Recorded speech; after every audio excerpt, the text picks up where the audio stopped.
என் அன்பு மாணவர்களுக்கு வணக்கம். இது உங்கள் சரவணகுமார் சார். இன்னைக்கு கிளாஸில் நம்ம என்ன பார்க்க போகிறோம்னா இன்ஜினியரிங் கெமிஸ்ட்ரி 1ல் இருக்கக்கூடிய இம்பார்ட்டன்ட் கொஸ்டின்ஸ் பார்க்க போகிறோம். யூனிட் 5ல் இருக்கக்கூடிய இம்பார்ட்டன்ட் கொஸ்டின்ஸ்.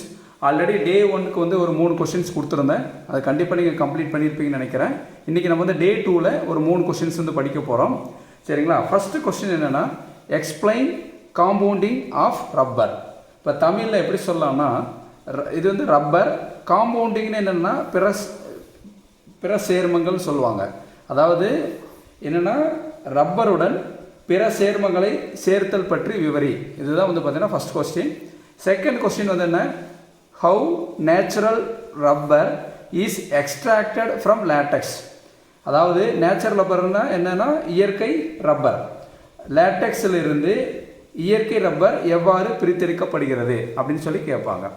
அடுத்து மூணாவது கேள்வி, what are the advantages of composite materials.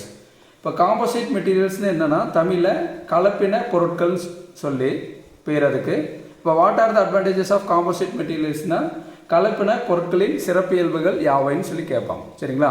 அப்போ நீங்கள் டே 2ல் படிக்க வேண்டியது என்னென்னா இந்த 3 இம்பார்ட்டன்ட் கொஸ்டின்ஸ் இந்த 3 கொஸ்டின்ஸ் நீங்கள் தரவு பண்ணணும். அன்னன்னைக்கு கொடுக்குறத அப்பப்போ படிச்சுட்டு வாங்க. அப்போ தான் உங்களுக்கு சிரமம் தெரியாது.